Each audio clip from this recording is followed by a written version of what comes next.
नमस्कार मित्रांनो, मराठी स्पर्धा जगत या चॅनलवर तुमचं पुन्हा एकदा स्वागत आहे.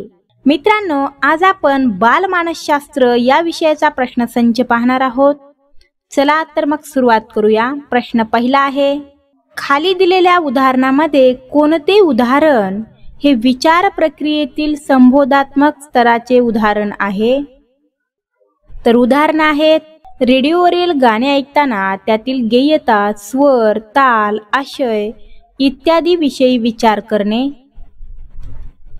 कॉफी पिताना तिचा स्वाद व चव याविषयी विचार करणे. दिलेल्या विषयावर निबंध लिहिताना विचार करणे. सूर्योदय पाहताना निसर्ग सौंदर्यासंबंधी विचार करणे. तर योग्य उत्तर आहे, दिलेल्या विषयावर निबंध लिहिताना विचार करणे हे जे काही उदाहरण आहे, हे उदाहरण विचार प्रक्रियेतील संबोधात्मक स्तराचं उदाहरण आहे.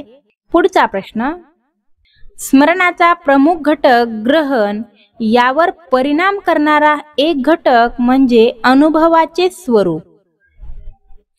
अनुभवाच्या स्वरूपामध्ये खालीलपैकी कोणती बाब येत नाही असा प्रश्न आहे. तर पर्याय आहेत, चेतकाची तीव्रता, अर्थपूर्णता, व्यक्तीची मनोवृत्ती, चेतक स्त्रोत.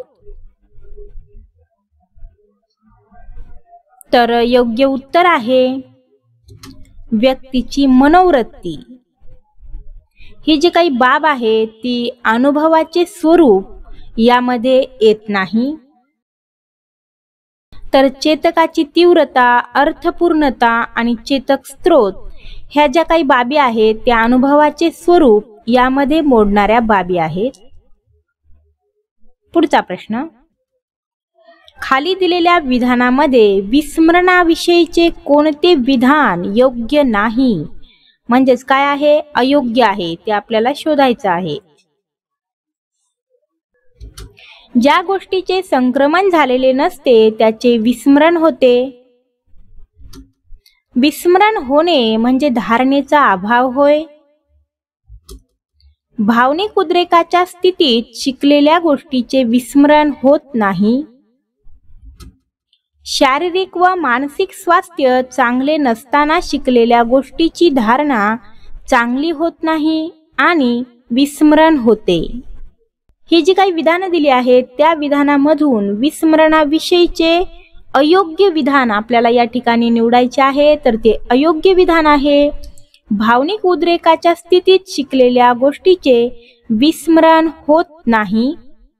तर हे जे काही विधान आहे ते अयोग्य विधान आहे. मग ते कसं अयोग्य आहे, तर भावनिक उद्रेकाच्या स्थितीत म्हणजे जे काही मन हे चलविचल अवस्थेत असतं, म्हणजेच अस्थिर असतं, मनामध्ये अनेक प्रश्नांचा भडीमार चालू असतो, कुठल्या तरी गोष्टीमध्ये मन अडकलेलं असतं, कुठल्या तरी गोष्टीनं मन सैरावैरा धावत असतं. अशा वेळी जे काही गोष्टी आपण शिकलेल्या असतात त्या गोष्टीचे विस्मरण होत नाही. म्हणजेच त्या गोष्टीचं काय होतं, स्मरण राहतं किंवा लक्षात राहतं. अशा पद्धतीचं हे वाक्य आहे. विस्मरण म्हणजे विसरणे आणि स्मरण म्हणजे आठवणे किंवा लक्षात राहणे. मग अशा पद्धतीने या ठिकाणी या वाक्यामध्ये सांगितलंय की भावनिक उद्रेकाच्या स्थितीत शिकलेल्या गोष्टींचे विस्मरण होत नाही, म्हणजेच त्या गोष्टी काय होत नाहीत, तर विसरत नाहीत. तर हे जे काही वाक्य आहे हे चुकीचं वाक्य आहे किंवा अयोग्य विधान आहे. तर वर जी काही दिलेली आहेत की ज्या गोष्टीचे संक्रमण झालेले नसते त्याचे विस्मरण होते, हे वाक्य देखील विस्मरणाविषयीचं योग्य विधान आहे. त्याचबरोबर विस्मरण होणे म्हणजे धारणेचा अभाव होय, हे देखील योग्य आहे. त्याचबरोबर शारीरिक व मानसिक स्वास्थ्य चांगले नसताना शिकलेल्या गोष्टीची धारणा चांगली होत नाही आणि विस्मरण होते. ज्या वेळेस आपली शारीरिक व मानसिक स्वास्थ्य चांगले नसते, एक तर ताणतणावामध्ये असाल किंवा कुठल्या तरी आजाराने पीडित असाल, त्यावेळेस आपण एखादी गोष्ट शिकलेली असेल तर त्या गोष्टीची काय होत नाही, धारणा होत नाही किंवा आकलन होत नाही आणि त्यावेळेस त्याचे विस्मरण होते, म्हणजेच काय होते, तर ते विसरून जाते. हे देखील विधान योग्य आहे. पुढचा प्रश्न, पुढचा प्रश्न आहे, खालीलपैकी कोणती प्रेरणा ही मनोसामाजिक प्रेरणा नाही?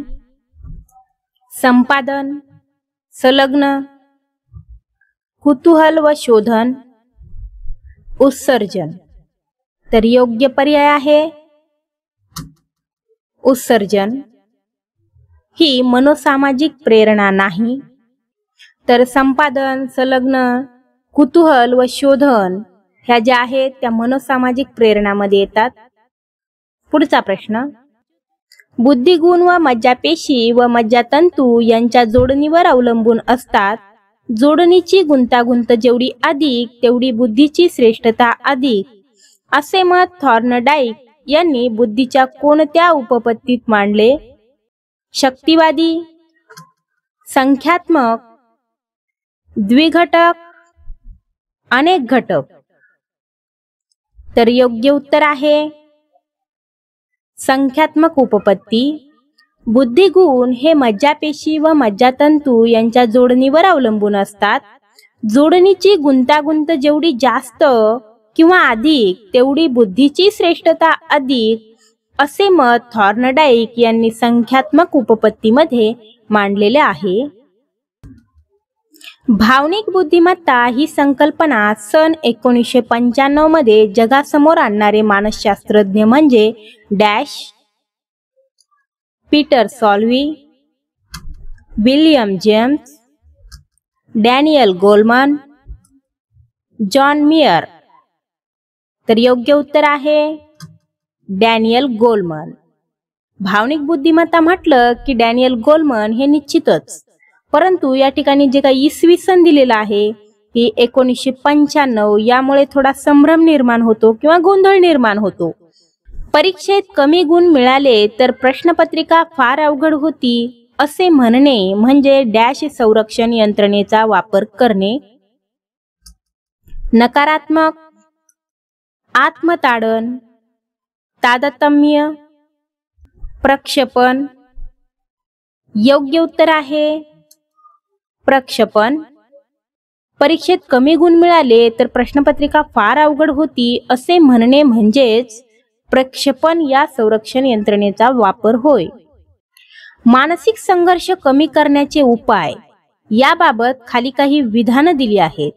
त्यापैकी कोणते विधान अयोग्य म्हणजेच काय आहे, चुकीचं आहे, ते आपल्याला काय करायचं आहे, ओळखायचं आहे. तर विधानं आहेत, संघर्ष निर्माण झाला असता विनाकारण कारणमीमांसा करत बसू नये. निर्णय तडीस नेण्याचा प्रयत्न करावा. वगळलेल्या गोष्टींचा फार विचार करू नये. अधिक अनुभवी व्यक्तींचा सल्ला घ्यावा. तर योग्य उत्तर आहे संघर्ष निर्माण झाला असता विनाकारण कारणमीमांसा करत बसू नये. हे जे काही विधान आहे ते मानसिक संघर्ष कमी करण्यावरील उपाय याबाबत अयोग्य विधान आहे. मानसिक संघर्ष म्हणजे नेमकं काय असतं, तर ज्यावेळी मनामध्ये काहूर माजलेलं असतं किंवा अनेक प्रश्न निर्माण झालेले असतात किंवा हे करू का ते करू, अशा पद्धतीची जी मनाची अवस्था असते त्याला मानसिक संघर्ष म्हटलं तरी चालेल. मग तो मानसिक संघर्ष जर सोडवायचा असेल तर नेमकं काय करावं लागेल किंवा मानसिक संघर्ष कमी करण्यासाठीचे उपाय काय असतील, तर ते उपाय असतील निर्णय तडीस नेण्याचा प्रयत्न करावा. म्हणजे जे काही एखादी गोष्ट निवडलेली आहे ती तडीस नेण्याचा किंवा पूर्ण करण्याचा प्रयत्न करावा. त्याचबरोबर वगळलेल्या गोष्टींचा फार विचार करू नये, की जी गोष्ट आपल्याला करायची नाही असं आपल्या मनाने एकदा ठरवलेलं आहे त्या गोष्टीविषयी फार विचार करत बसू नये. त्याचबरोबर अधिक अनुभवी व्यक्तींचा सल्ला घ्यावा. जर एखादी गोष्ट ही करू का ती करू अशी जर मनाची दुविधा अवस्था निर्माण होत असेल तर अशा वेळी तज्ञ व्यक्तींचा किंवा अनुभवी व्यक्तींचा सल्ला घेणे हे काय आहे, योग्य आहे. या तीनही विधानामधून काय होतं तर मानसिक संघर्ष कमी केला जातो किंवा कमी करण्याची काय आहे ती उपाय योग्य आहेत. परंतु संघर्ष निर्माण झाला असता विनाकारण कारणमीमांसा करत बसू नये हे जे काही विधान दिलेलं आहे मानसिक संघर्ष कमी करण्याबाबत ते अयोग्य म्हणजेच काय आहे, चुकीचं विधान आहे. पुढचा प्रश्न, अध्ययन संक्रमणात घटकामध्ये सामान्यीकरण होते, पण संक्रमण होण्यासाठी त्या विषयातील एखादी कृती सहेतुक ध्येयनिष्ठ उद्दिष्ट समोर ठेवून करावयास सांगितली तर ती अधिक परिणामकारक होते. ही सहेतुक ध्येयनिष्ठ अध्ययन संक्रमण उपपत्ती खालीलपैकी कोणत्या मानसशास्त्रज्ञाने मांडली? कोणती उपपत्ती आहे? अध्ययन संक्रमण उपपत्ती. तर मानसशास्त्रज्ञांचे पर्याय दिलेले आहेत: पॅव्लॉव, बँगले, जड, थॉर्नडाईक. तर योग्य उत्तर आहे पॅव्लॉव यांनी अभिजात अभिसंधान या उपपत्तीमध्ये सहेतुक ध्येयनिष्ठ अध्ययन संक्रमण उपपत्ती मांडलेली आहे. किशोरावस्थेतील मुलांच्या मानसिक व भावनिक कौशल्याच्या विकासामध्ये ज्ञान इंद्रियांच्या द्वारे विविध अनुभूती मिळवणाऱ्या मुलांच्या अवबोधन क्रियेच्या टप्प्यामध्ये खालीलपैकी कोणता टप्पा नाही? तर या ठिकाणी मुलांच्या अवबोधन क्रियेची टप्पे दिलेली आहेत: संख्यांकन, वर्णन, मूल्यांकन, अर्थन. तर या ठिकाणी आपल्याला मुलांच्या अवबोधन क्रियेमध्ये नसलेला टप्पा ओळखायचा आहे, तर तो आहे मूल्यांकन. पुढचा प्रश्न, बालकाला लाभणारा अनुवंश हा रंगसूत्रे व रंगमध्यांच्या साहाय्याने गर्भधारणेच्या वेळी निश्चित होतो व त्यात बदल करता येत नाही. अनुवंश याविषयी खालीलपैकी कोणते विधान योग्य नाही? म्हणजेच काय आहे? अयोग्य आहे, ते आपल्याला ओळखायचं आहे. बालकाच्या शरीर रचनेवर अनुवंशाचा प्रभाव असतो. कातडीचा रंग, केसाचा रंग इत्यादीवर अनुवंशाचा प्रभाव असतो. आई वडिलांनी प्राप्त केलेले ज्ञान, कौशल्य, अभिरुची पुढील पिढीत संक्रमित होते. मानसिक गुणधर्मापैकी बुद्धिमत्ता ही अनुवंशाने प्राप्त होते. तर या ठिकाणी अनुवंशाविषयी अयोग्य विधान आहे. आई वडिलांनी प्राप्त केलेले ज्ञान, कौशल्य, अभिरुची पुढील पिढीत संक्रमित होते. हे जे काही विधान आहे अनुवंशाविषयी ते चुकीचं विधान आहे. कारण आई वडिलांनी जर ज्ञान प्राप्त केले असन, कुठलीही कला शिकलेली असन, तर ती त्यांच्या मुलांना सहज अवगत होणार नाही. जर एखाद्या व्यक्तीला नृत्यकला व्यवस्थित जमत असेल किंवा भरतकाम, विणकाम एखाद्या स्त्रीला व्यवस्थित जमत असेल, तर तिच्या मुलीला ते न शिकता येईल असं होऊ शकत नाही. त्यासाठी स्वतःच प्रयत्न करावे लागतील, स्वतः ते गुण किंवा कौशल्य आत्मसात करावी लागतील. अशा पद्धतीचे गुण, कौशल्य किंवा अभिरुची पुढील पिढीमध्ये संक्रमित होत नसते. जे काही बाकीचे विधान आहेत त्यामध्ये नंबर 1 आहे बालकाच्या शरीर रचनेवर, स्नायू संस्थेवर अनुवंशाचा प्रभाव असतो. हे योग्य विधान आहे. त्याचबरोबर कातडीचा रंग, केसांचा रंग इत्यादीवर अनुवंशाचा प्रभाव होतो. म्हणजेच आई वडील यांचा जसा रंग असेल त्याच पद्धतीने बालकाचा रंग असतो. म्हणजेच अनुवंशाच्या प्रभावानुसार रंगात केसाचा रंग त्याचबरोबर कातडीचा रंग असतो. म्हणजेच अनुवंशाविषयीचं दुसरं विधान योग्य आहे. मानसिक गुणधर्मापैकी बुद्धिमत्ता ही अनुवंशाने प्राप्त होते. हे विधान देखील योग्य विधान आहे. तर पुढचा प्रश्न आहे, अनुवंश व परिस्थिती हे दोन्हीही घटक व्यक्ती विकासामध्ये महत्वाची कामगिरी बजावतात. खाली दिलेल्या घटकामध्ये कोणता घटक फक्त अनुवंशावर अवलंबून असतो? तर पर्याय आहेत मानसिक विकास, पक्वतेचे वय, व्यक्तिमत्व, भावनिक जीवन. योग्य उत्तर आहे पक्वतेचे वय. तर मानसिक विकास हा फक्त अनुवंशावर अवलंबून नाही, तर तो परिस्थिती किंवा परिसरावर देखील अवलंबून आहे. त्याचबरोबर व्यक्तिमत्व हे देखील परिसर व अनुवंश ठरवत असतं किंवा घडवत असतं. त्याचबरोबर भावनिक जीवन याला देखील परिसराची किंवा परिस्थितीची त्याचबरोबर अनुवंशाची जोड असते. पक्वतेचे वय यासाठी फक्त आणि फक्त अनुवंश अवलंबून असतो. संवेदना निर्माण होण्यासाठी खालीलपैकी कोणकोणत्या बाबींची गरज असते? तर त्या बाबी आहेत: बाह्य उद्दीपकांची गरज असते, सक्षम ज्ञानेंद्रियांची गरज असते, आपली इच्छा असणे गरजेचे असते, मज्जासंस्थेची गरज असते. तर या ठिकाणी संवेदना निर्माण होण्यासाठी कोणकोणत्या बाबींची गरज असते? तर पर्याय आहेत. तर योग्य उत्तर आहे अ, ब आणि ड. या ज्या काही बाबी दिलेल्या आहेत त्या संवेदना निर्माण होण्यासाठी गरजेच्या आहेत. म्हणजेच अ आहे बाह्य उद्दीपकाची गरज असते, ब आहे सक्षम ज्ञानेंद्रियांची गरज असते, त्याचबरोबर ड मज्जासंस्थेची गरज असते. परंतु या ठिकाणी जे क दिलेलं आहे की आपली इच्छा असणे गरजेचे असते.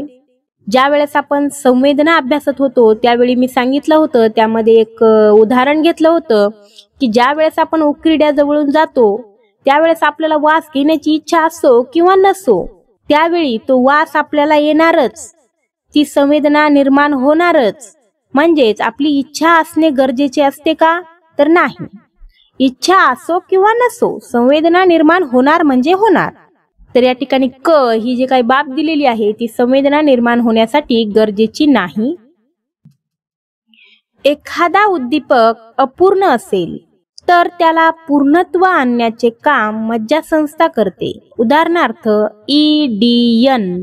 यामध्ये गाळलेल्या भागांचा विचार न करता आपल्याला पूर्ण अवबोध होतो. हे अवबोधाच्या खालीलपैकी कोणत्या तत्वामुळे घडते? सानिध्य, समावेश, सातत्य, साधर्म्य. योग्य उत्तर आहे समावेश. खाली विधानामधील अवबोध व प्रतिमा यातील फरक दिलेला आहे.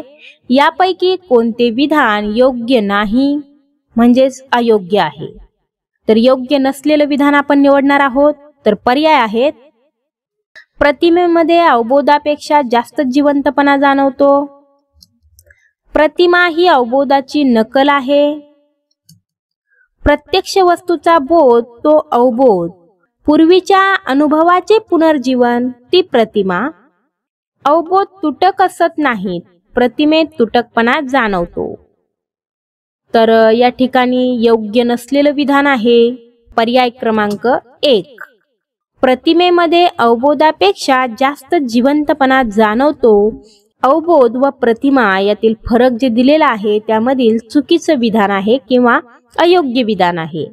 प्रतिमापेक्षा अवबोध हे जास्त जिवंत असतात. तर खालचे जे विधान दिलेली आहेत ती अवबोध व प्रतिमा यांचा जे फरक दिलेला आहे तर ती योग्य विधान आहेत. जसं की प्रतिमा ही अवबोधाची नकल आहे, त्याचबरोबर प्रत्यक्ष वस्तूचा बोध तो अवबोध आणि पूर्वीच्या अनुभवाचे पुनर्जीवन ती म्हणजेच प्रतिमा असते. मनामध्ये निर्माण होणारी प्रतिमा. अवबोध तुटक असत नाही तर प्रतिमेत तुटकपणा जाणवतो. हे देखील विधान किंवा हे देखील जे काही फरक स्पष्ट केलेला आहे हा देखील अवबोध व प्रतिमेतील फरक योग्य आहे. पुढचा प्रश्न. प्रतिमा सृष्टीतील निवडक प्रतिमांच्या आधारे एक आगळे वेगळे मानसिक चित्र तयार करण्याच्या प्रक्रियेला डॅश म्हणतात? संवेदना, कल्पना, भावना, प्रेरणा. योग्य उत्तर आहे संवेदना. प्रतिमा सृष्टीतील निवडक प्रतिमांच्या आधारे एक आगळे वेगळे मानसिक चित्र तयार करण्याच्या प्रक्रियेला काय म्हणतात? संवेदना म्हणतात. समस्येचे विश्लेषण करून ती सोडवण्याची योजना तयार करणे म्हणजे विचार प्रक्रिया होय. विचार प्रक्रियेविषयी खाली काही विधानं दिलेली आहेत तर त्यापैकी आपल्याला सत्य विधान ओळखायचं आहे. शब्द, प्रतिमा, कल्पना, संकल्पना इत्यादी विचारांचे प्रतीके आहेत. ब आहे लहान मुले प्रतीकांद्वारे विचार करू शकतात. क आहे कारक कौशल्याच्या आधारे मूल विचार करू शकत नाही.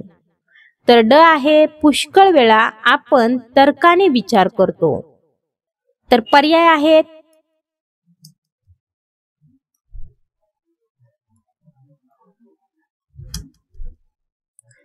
योग्य पर्याय आहे अ आणि ड. ही जी विधानं आहेत ती सत्य विधानं आहेत. तर ती कोणती आहेत? तर शब्द, प्रतिमा, कल्पना, संकल्पना इत्यादी विचारांची प्रतीके आहेत. त्याचबरोबर पुष्कळ वेळा आपण तर्काने विचार करतो. ही जी काही विधाने आहेत ती विचार प्रक्रियेविषयी सत्य विधाने आहेत. पुढचा प्रश्न, अध्यापन परिणामकारक होण्यासाठी अध्यापनात तत्वांचा वापर करणे आवश्यक असते. खाली दिलेल्या तत्वांमध्ये कोणते तत्व योग्य नाही, म्हणजेच काय आहे? अयोग्य आहे. तर या ठिकाणी तत्वे दिलेली आहेत, तर ती तत्वे पाहूया. अध्यापनाचा केंद्रबिंदू अध्ययनार्थी असावा. प्रभावी अध्यापनात उद्दिष्ट अगोदर निश्चित करावीत. अध्यापनात योग्य अशा शैक्षणिक साहित्याचा वापर करावा. अध्यापन करताना घटकांचा जीवनाशी, जीवनातल्या अनुभवांशी संबंध जोडणे ठरते. तर योग्य नसलेलं विधान आहे किंवा योग्य नसलेलं तत्व आहे. अध्यापन करताना घटकांचा जीवनाशी, जीवनातल्या अनुभवाशी संबंध जोडणे ठरते. हे जे काही तत्व दिलेलं आहे ते अध्यापनाविषयीचं किंवा अध्यापन परिणामकारक करण्यासाठीचं जे काही तत्व आहे ते चुकीचं किंवा अयोग्य तत्व आहे. कारण आपण जे शिकवत आहोत त्या प्रत्येक घटकाचा जीवनाशी संबंध असेलच असं नसतं.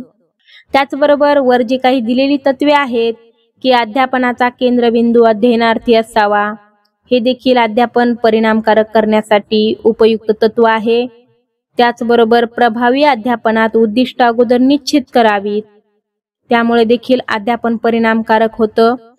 त्याचबरोबर अध्यापनात योग्य अशा शैक्षणिक साहित्यांचा वापर करावा. शैक्षणिक साहित्यामुळे देखील अध्यापन हे परिणामकारक होतं. तर पुढचा प्रश्न आहे, खालीलपैकी कोणत्या प्रतिमानाचे उद्दिष्टे हे विद्यार्थ्यांचे वैशिष्ट्य व सुप्त शक्तीचा शोध घेऊन विकास करणे, त्याद्वारे सामाजिक वातावरण व एकूण पर्यावरणाशी सृजनशील संबंध प्रस्थापित करण्यास मदत करणे हे आहे. तर ते प्रतिमान पाहूयात. व्यक्तिगत विकास प्रतिमाने, ज्ञान प्रक्रियाकरण प्रतिमाने, वर्तन परिवर्तन प्रतिमाने, सामाजिक अंतरक्रिया प्रतिमाने. तर योग्य उत्तर आहे व्यक्तिगत विकास प्रतिमाने. म्हणजेच व्यक्तिगत विकास प्रतिमानाचं जे उद्दिष्ट आहे हे विद्यार्थ्यांची वैशिष्ट्य व सुप्त शक्तीचा शोध घेऊन विकास करणे, त्याद्वारे सामाजिक वातावरण व एकूण पर्यावरणाशी सृजनशील संबंध प्रस्थापित करण्यास मदत करणे हे आहे. व्यक्तीच्या अवबोधात्मक, ज्ञानात्मक, प्रेरणात्मक व भावनात्मक रचनेमध्ये विशिष्ट स्थितीला अथवा वातावरणाला अनुसरून जे वाचिक, कारक, भावनात्मक पातळीवर बदल होतात त्याला अध्ययन म्हणतात. अशी अध्ययनाची व्याख्या खालीलपैकी कोणत्या शास्त्रज्ञाने किंवा कोणत्या मानसशास्त्रज्ञाने केली?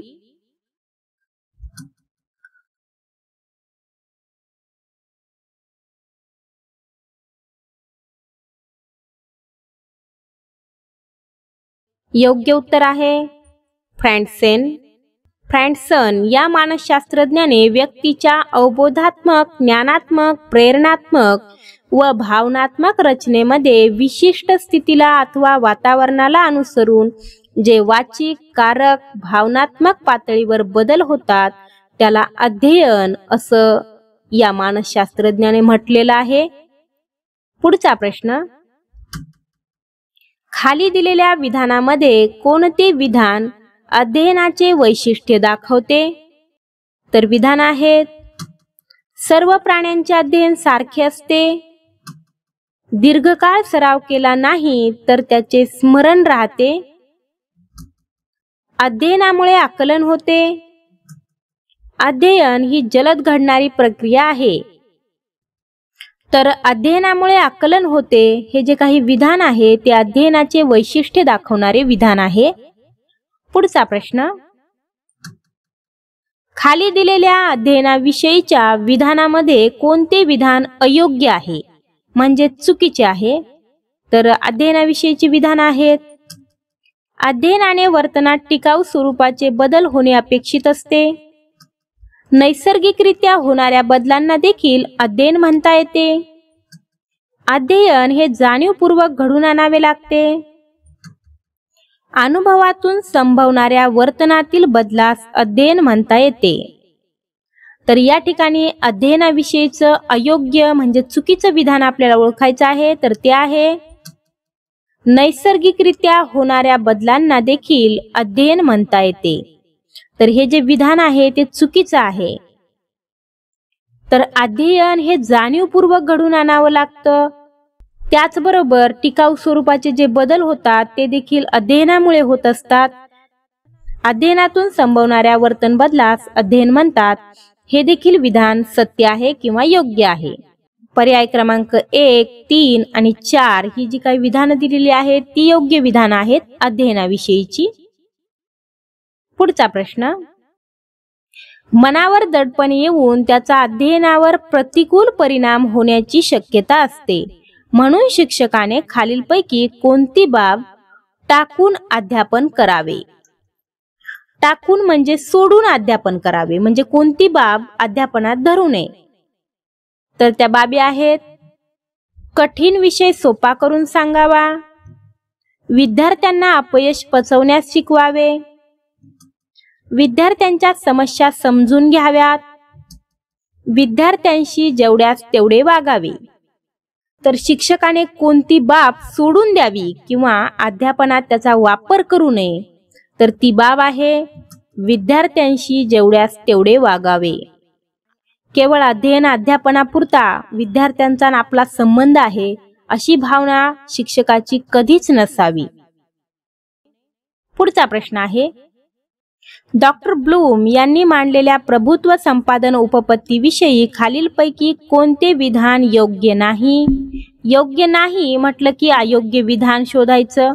या ठिकाणी थोडा संभ्रम निर्माण होतो आणि मानसशास्त्रामध्ये प्रश्न जर समजला तर उत्तर हे येतच, परंतु बऱ्याच वेळेस काय होतं तर मानसशास्त्राचे आपल्याला प्रश्नच समजत नाहीत. ज्या गोष्टी आपल्याला माहित असतात त्या देखील आपल्याला सोडवता येत नाहीत. तर पर्याय आहेत, प्रभुत्व अध्ययनाचा संबंध निकष संदर्भ मूल्यमापनाशी येतो. प्रभुत्व अध्ययनात प्रत्येक अध्ययनार्थ्याच्या आवाक्यातील उद्दिष्टे ठरवली जातात. हे उद्दिष्ट साध्य करण्यासाठी अध्ययनार्थ्याला किती वेळ लागला हे पाहिले जाते. ज्यावेळी अध्ययनार्थी अपेक्षित टप्पा गाठतो त्यावेळी त्याचे अध्ययन झाले असे समजतात. तर या ठिकाणी आपल्याला डॉक्टर ब्लूम यांनी मांडलेल्या प्रभुत्व संपादन उपपत्तीविषयी कोणते विधान अयोग्य किंवा योग्य नाही असं विधान आपल्याला ओळखायचं आहे. म्हणजे सगळ्यात सोपं म्हणजे चुकीचं विधान आपल्याला ओळखायचं आहे. तर ते विधान आहे, हे उद्दिष्ट साध्य करण्यासाठी अध्ययनार्थ्याला किती वेळ लागला हे पाहिले जाते. हे जे काही विधान आहे की प्रभुत्व संपादन उपपत्तीविषयी ते चुकीचं किंवा अयोग्य विधान आहे.